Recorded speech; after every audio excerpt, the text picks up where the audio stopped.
Welcome to the Mustard Bikes Garage. Today we've got Kawasaki's retro-styled Z900RS on the bench, and we're going to fit one of our Fender Eliminators from start to finish. But before we do, you're going to need some tools to get the job done.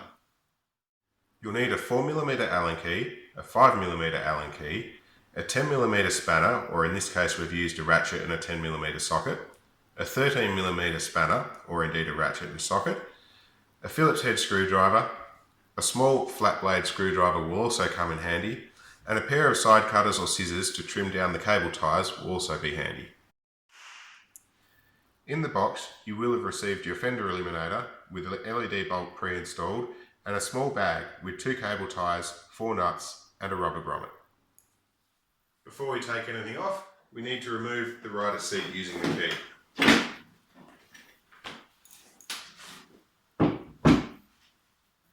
We're going to use the 4mm Allen key to remove these 4 bolts holding on the rear fairing.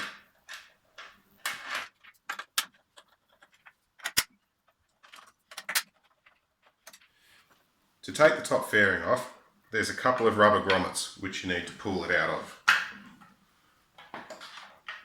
Once you've got these out, the fairing just pulls away. We need to remove the seat catch plate by removing the 10mm bolts.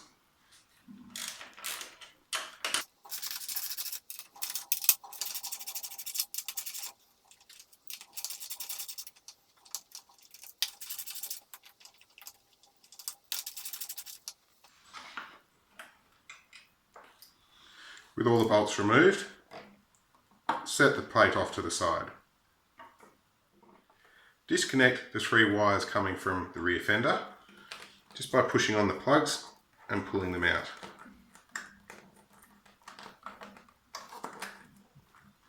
The white one has a little small tab at the top here.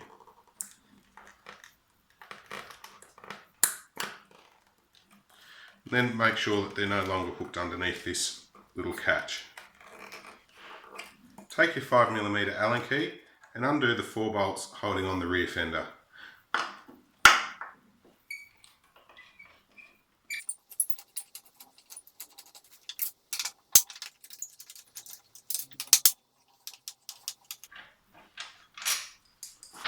Just remember, as you undo the last bolt, that the rear fender is going to come away from the bike.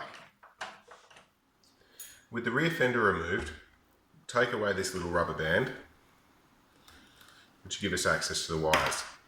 The first job to do is we need to fit this plug to the LED bolt on the Fender Eliminator. This is a process in itself, so we've made another video which we'll link below so you can see how we do this process. If you're fitting your standard indicators to the Fender Eliminator, we'll need to get access to those as well. Start by undoing this Phillips head screw on the top here.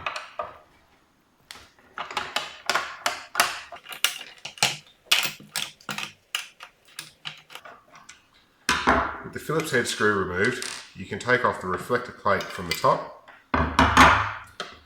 and the little bolt plate from underneath. Flip the whole assembly over, and we'll now remove these 4 screws to take the 2 halves apart.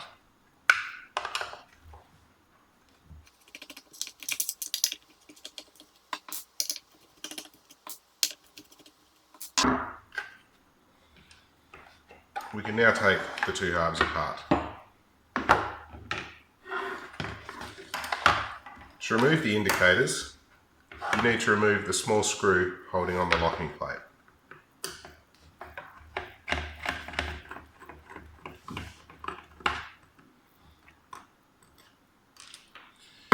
You can then remove the locking plate and using a small flat blade screwdriver, pop out the little backing plate to it. You can then simply pull the indicator out from the rear fender.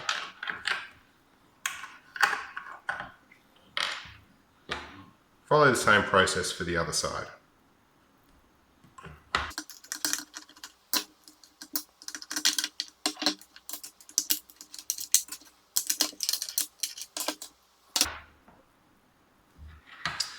We now need to fit the indicators to the Fender Eliminator. So make sure you get the indicators in the same orientation that they came off the bike. Before we start, you'll see inside the indicators there is a small plastic panel. Pull that out and you'll find the installation a whole lot easier. So we'll start by running the wires through, and then pop the rubber in. Start with the small end at the back first, and then just push all the rubber through the hole. To finish putting the indicator in, replace the little plastic panel, feed the backing plate in and pop it underneath clips in the rubber.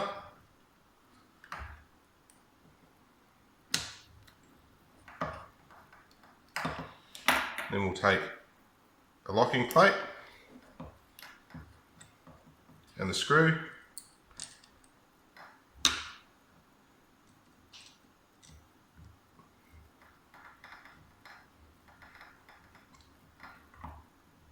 and the indicator is fitted. Once again, we do the same to the other side.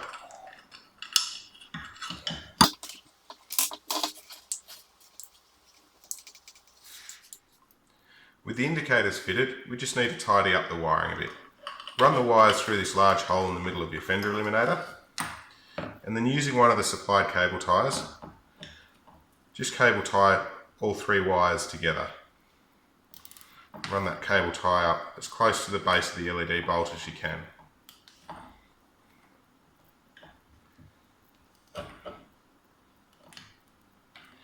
You'll also see there's the one cable tie that was pre-fitted. Run all 3 wires through that. And again, make sure they're all neat and tidy and out of the way, and then tighten that cable tie as well. And then using a pair of side cutters or a pair of scissors, just cut off the tails from the zip ties.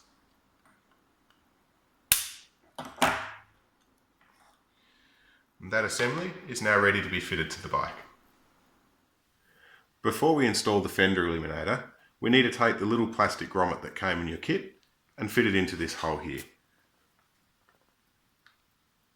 It takes a bit of pushing, so just make sure that it's in there and seated properly.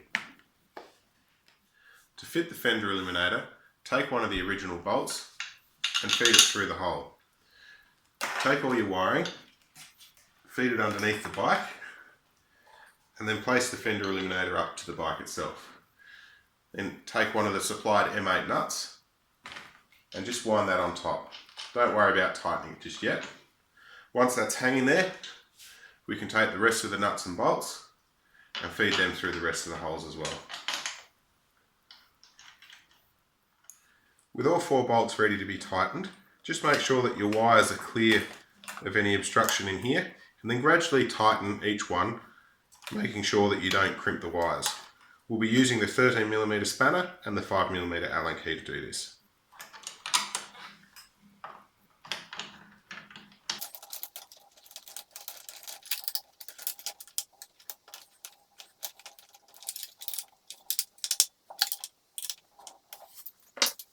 Feed the indicator wires back under this clip and plug them back in. They're colour coded, so you can't really get it wrong. Blue goes with blue, black with black, and white with white. On this bike, we've not connected the OEM plug, as we have to return this one back to the showroom floor. Now before we continue, it is important to just quickly turn on your ignition and just make sure that the number plate light and both your indicators are working correctly. Once we've assured that that all works correctly, we can continue on putting the bike back together. To start reassembling the bike, we need to put the lock plate back in place. Make sure this little tab slots into the tail light, and then using the 4 original bolts, we'll bolt it back in place.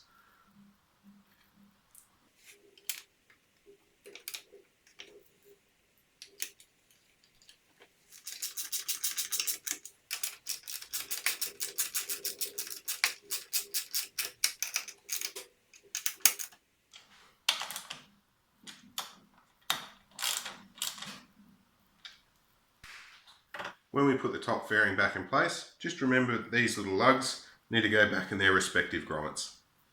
We'll just pop it over the top and start with the top grommet. And then gently push the sides in. Once they're in, we can put these 4 bolts back in. Just remember when you put the bolts back in, to remember to put the little washers back on if they've come off. And then we use the 4mm Allen key to put these back in.